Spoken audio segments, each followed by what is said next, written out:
Welcome to Kansas Ag Report. I'm Ken Rogers. On this week's program, we have another round of Ag in the Courtroom with Dr. Roger McEowen. He's an ag law specialist and tax professor at the Washburn School of Law. We also have features from Kansas Corn, Kansas Wheat, and the Kansas Farm Bureau, plus our weekly updates from the Kansas Livestock Association and market information from Pinion, the division of K-Coe Isom. Kansas Ag Report brought to you in part by the Kansas Soybean Commission, the Soybean Checkoff, Progress powered by Kansas farmers. Kansas Farm Bureau, a grassroots ag organization representing the state's farm and ranch families since 1919, KFB.org. And the Kansas Wheat Commission, lending in the adoption of profitable innovations from wheat, online at kswheat.com.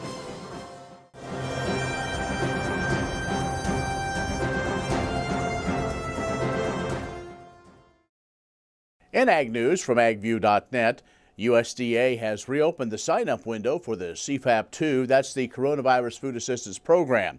CFAP-2 provides financial assistance that gives producers the ability to absorb increased marketing costs associated with the COVID-19 pandemic. Now, the initial CFAP-2 sign-up ended in December, but USDA has reopened the sign-up period for CFAP-2 for at least 60 days. So producers have multiple options to apply for CFAP-2.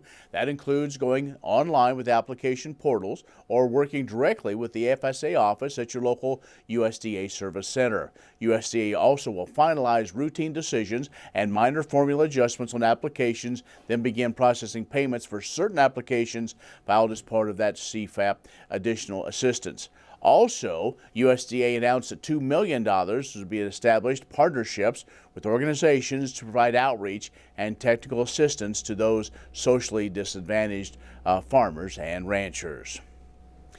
And the Kansas corn growers intend to plant 5.8 million acres this year. That's down 5% from 2020, that according to the National Agricultural Statistics Service. Soybean planted acreage expected to be at 4.7 million acres. That's down 1% from last year.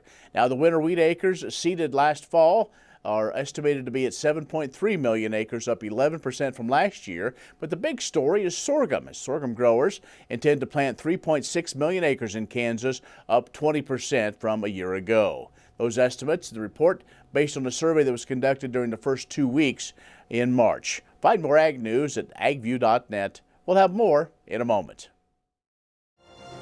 The Kansas Ag Report brought to you in part by Kansas Grain Sorghum. Growers working together. Learn more at ksgrainsorghum.org.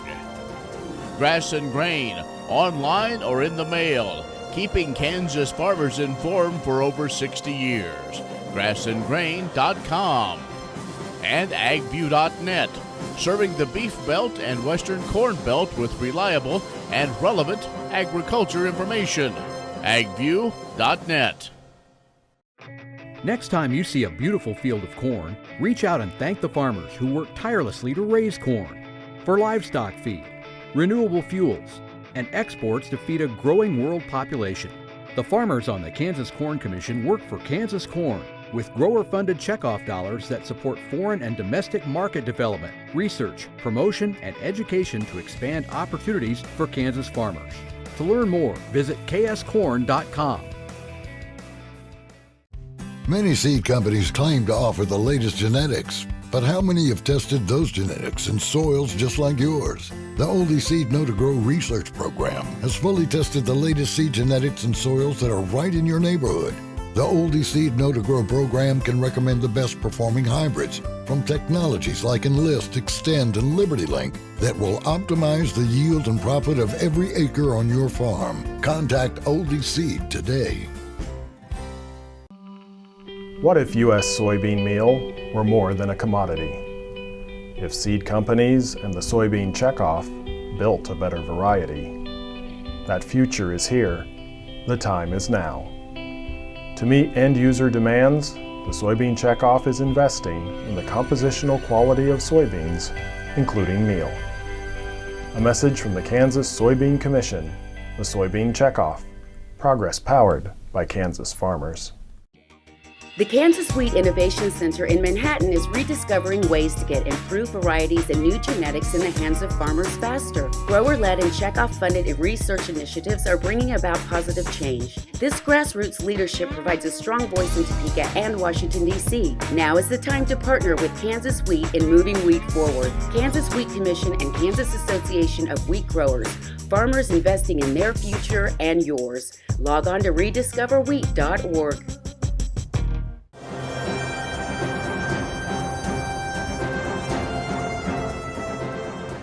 And joining us is Dr. Roger McEowen, who is a ag law specialist and taxation professor at the Washburn School of Law. We're back for another month of ag in the courtroom. So, Dr. McEowen, thanks for joining us.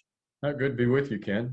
A couple of topics we want to talk about, and that is, this time of the year, there's a lot of activity out on the farm and maybe even some small acreages. And what happens if your neighbor kind of gets over aggressive and maybe knocks into some trees or does some unintentional damage? How can you measure, kind of who's at fault and that loss of things like, say, a crop or a bunch of trees? Yeah, well, the tree issue is a tough one to figure out what the actual damages that you're entitled to are. How do we value destroyed or damaged trees? And really, it kind of matters on what type of trees they are. Are they producing trees? Are you producing, say, a pecan crop in southeast Kansas? Are they peach trees in Missouri? Is it a vineyard that's producing grapes, or is it just say a row of mature trees that was planted years ago as a windbreak to prevent soil loss and to protect your buildings? Or are they just trees that have some aesthetic value and provide shade for cattle, those types of things?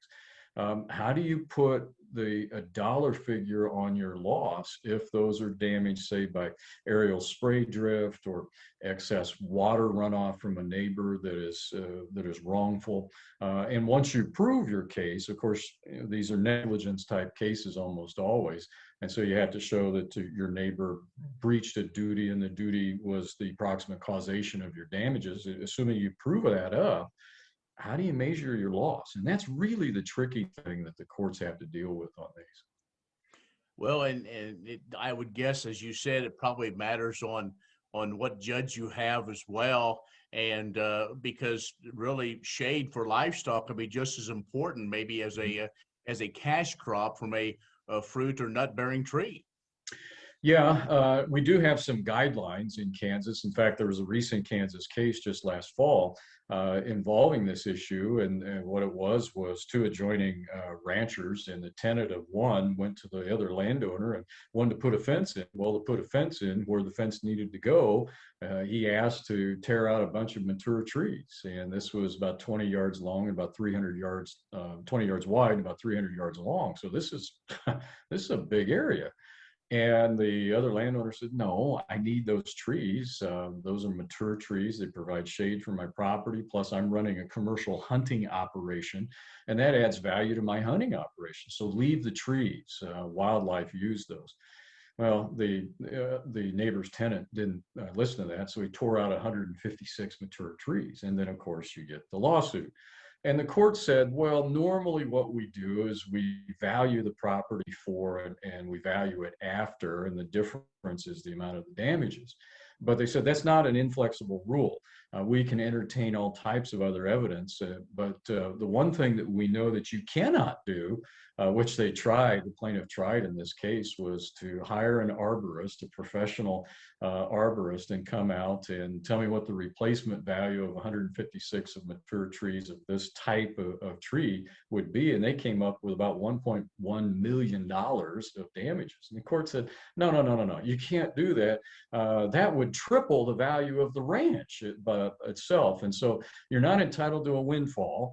You're entitled to be put back basically in the place you were before the damage occurred. And so it's the before and after difference, but the court said, that's not an inflexible rule. If you can provide us some evidence of the value that those trees provided to your specific situation, or aesthetic value, or something like that, we can consider that. A judge or a jury can consider that. So the appellate court sent it back to the trial court on remand for a consideration of those things, but basically with the idea that you're entitled to the actual damages you sustained. You can't get replacement value if that would give you a windfall. But these are really tough cases to figure out what the damages are. Plus, you're upset. These trees, particularly in this situation, mature trees, it's ruined a view. It's harmed habitat for wildlife. Yeah, these cases are bad because they create bad feelings between neighbors, and that's the really rotten thing about these cases. Dr. Roger McEowen is a ag law specialist and taxation professor at the Washburn School of Law. Let's take a break, come back with more in just a moment.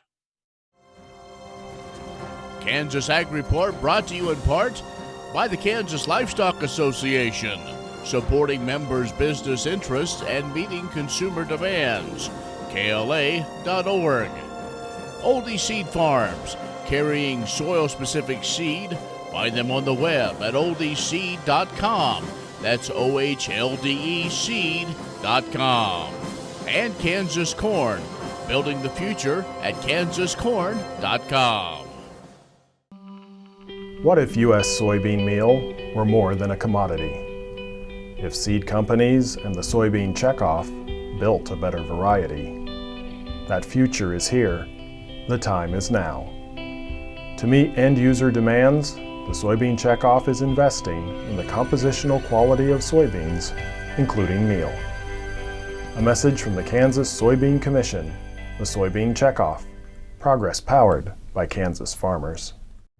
Many seed companies claim to offer the latest genetics, but how many have tested those genetics in soils just like yours? The Oldie Seed Know to Grow research program has fully tested the latest seed genetics in soils that are right in your neighborhood. The Oldie Seed Know to Grow program can recommend the best performing hybrids from technologies like Enlist, Extend, and LibertyLink that will optimize the yield and profit of every acre on your farm. Contact Oldie Seed today.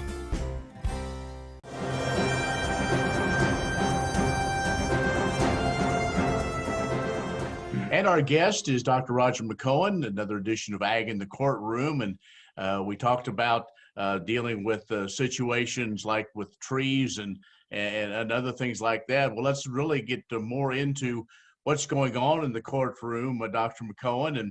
And it seems like there's always something dealing with those confined animal feeding operations. Yeah, there sure has been, especially in the state of North Carolina over the past decade or so. Many nuisance lawsuits filed against Murphy Brown, which is a subsidiary of Smithfield. And of course, one of the controversial things that found its way into this lawsuit, and the court said, yeah, this is valid, is that Smithfield was bought out by a Chinese group a number of years ago. And the court thought that that was relevant concerning Chinese ownership of the parent corporation involved here because of the financial ability to deal with the problems that weren't dealt with in this situation. What you had was 20,000 head hog confinement operation, and you've got feces and urine, and you've got odors, and you've got flies, and adjoining neighbors sued. And there have been class action lawsuits in North Carolina. There have been hundreds of disaffected landowners, and they're claiming, the hog operation claimed that the state right to farm law barred these claims. And the court said, well, that only bars nuisance related claims, but not the other allegations of negligence and trespass and those types of things. Those can move forward. And they said this statute's not like some other states where it's all sweeping in terms of claims that are precluded under the right to farm law. So there was a properly stated claim for negligence, conspiracy with the corporate parent to mislead the public about the science of hog manure. That was wrapped up into this case too. So this moves on to trial, and more of these cases are coming out of North Carolina. But it's another one of these areas that really shows it raises its head in terms of the contentious issues in rural areas about large-scale confinement operations. They have to be run properly or you get into issues like this. And looks like yet again another case dealing with fence law. Yeah, now this one's really unique. I've preached for many, many years to farmers and ranchers that, it's a good idea to get your fence agreements in writing. And of course, nobody does. You just don't have a written fence agreement. But here in this case, we did. We had a written fence agreement dating back to 1914. This was a Texas case. And whoever the landowners were at that time, the adjoining ranchers, they put a fence agreement in writing and recorded it on the land records. That means all the subsequent owners are bound by it. Now, the problem is this: if you're going to do a fence agreement, kind of work off the survey system. Don't use the old meets and bounds system, which is predominant in the eastern third of the country, but it's highly unusual to see that out here in Texas. And what that means is you're describing your property boundaries by reference to monuments or things, such as a tree, such as a railroad spike, such as a pile of rocks. I kid you not. And that's what they did. And this was a pile of rocks case. They were describing the boundary, go this direction to a pile of rocks and turn in this degree and go so far that way and then turn, you close your loop up. Well, that was in 1914. The issue came up about 5 or 6 years ago in this case that led to the opinion just a couple of weeks ago. And they couldn't find the pile of rocks. They couldn't find any of these non-permanent markers. But the court still referred back to that agreement and said, well, I think there's enough evidence here, that the judge said, that I will uphold the 1914 agreement and I'll vest ownership in one of the parties. The point on this, again, great idea to get a written fence agreement.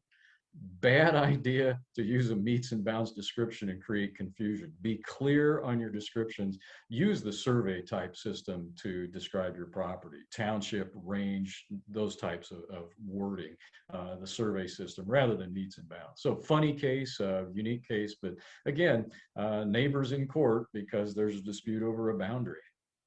As my dad always taught me, when you give people directions or know how to get to a certain field or pasture, look for things like trees and things that probably be there more than a pile of rocks or a busted down pickup. So that's right, a good point. Well, Dr. McEowen, as always, there's always more than what we can get to with our time. So folks can read more about these things and others. How? Well, on my website, a lot of the case annotations are there that I'm referring to, and you can also access my blog, which the tree article is one of my blog articles, and that's Washburn Walter, so www.washburn.edu/Walter, WALTR, Washburn Agricultural Law and Tax Report, or you can just do a general search for Washburn Walter, WALTR, and you'll find it. All right, Dr. McEowen, it's always great to talk to you. We'll look forward to this again next month. Thanks. Thank you, Ken. Dr. Roger McEowen, who is a ag law and taxation professor at the Washburn School of Law, has joined us. Stay with us. More coming up. Next time you see a beautiful field of corn, reach out and thank the farmers who work tirelessly to raise corn for livestock feed, renewable fuels, and exports to feed a growing world population. The farmers on the Kansas Corn Commission work for Kansas Corn, with grower-funded checkoff dollars that support foreign and domestic market development, research, promotion, and education to expand opportunities for Kansas farmers. To learn more, visit kscorn.com. Premier Farm and Home has what you need to make your lawn the best in the neighborhood. Hi, I'm Ken. We choose Premier Farm and Home for the professional look that we do ourselves. Feel free to stop in. You can also visit our website at heycow.com.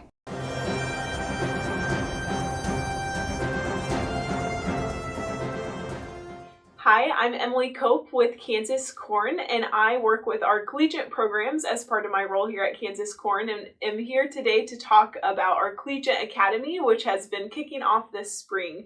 So this spring is pretty busy for our collegiate program. We have 9 students in Collegiate Academy this year, and their goal is to learn more about the corn industry, everything from ethanol to trade, to learning about livestock as well as consumer education.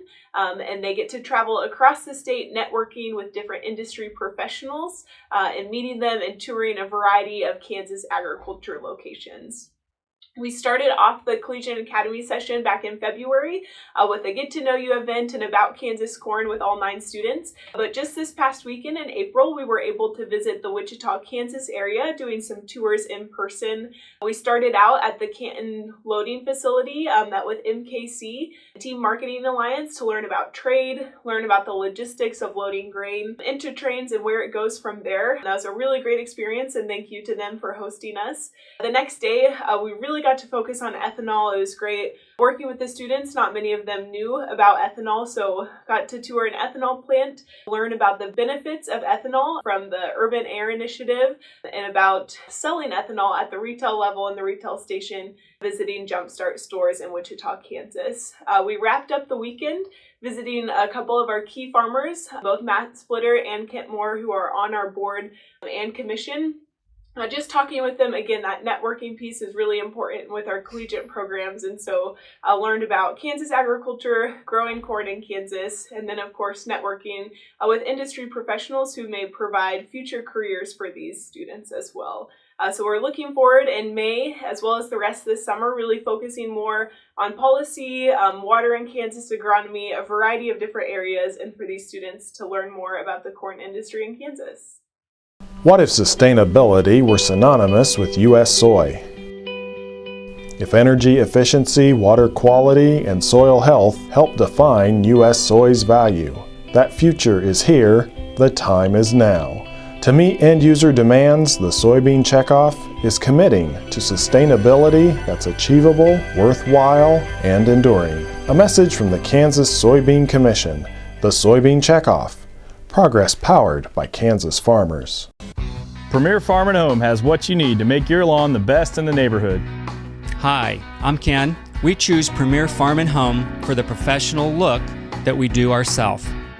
Feel free to stop in. You can also visit our website at heycow.com.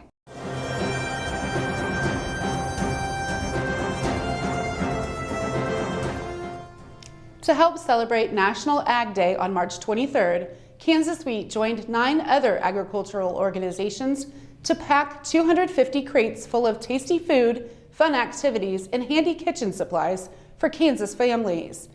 The crates included a variety of goodies not only from the wheat industry, but also pork, beef, dairy, cotton, grain sorghum, soybeans, sunflowers, Nutrients for Life, and Kansas Farm Bureau.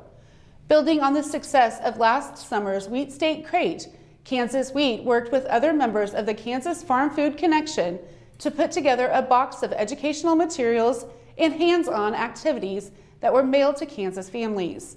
To sign up for the crate, interested people had to watch videos related to Kansas agriculture and answer questions. Kyler Miller-Shasky, a wheat farmer from Lakin and vice president of the Kansas Association of Wheat Growers, was featured on the website. All were invited to make pizza with Kansas ranchers Arturo and Ren Pacheco and their kids via video. The Kansas Farm Food Connection is a joint effort of Kansas ag organizations to serve as consumer resource for anything and everything related to food and agriculture.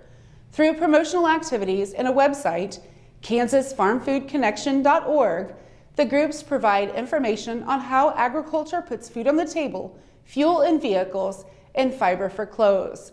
The site also features stories from Kansas farmers about how and why they farm the way they do. Many seed companies claim to offer the latest genetics, but how many have tested those genetics in soils just like yours? The Oldie Seed Know to Grow research program has fully tested the latest seed genetics in soils that are right in your neighborhood. The Oldie Seed Know to Grow program can recommend the best performing hybrids from technologies like Enlist, Extend, and LibertyLink that will optimize the yield and profit of every acre on your farm. Contact Oldie Seed today.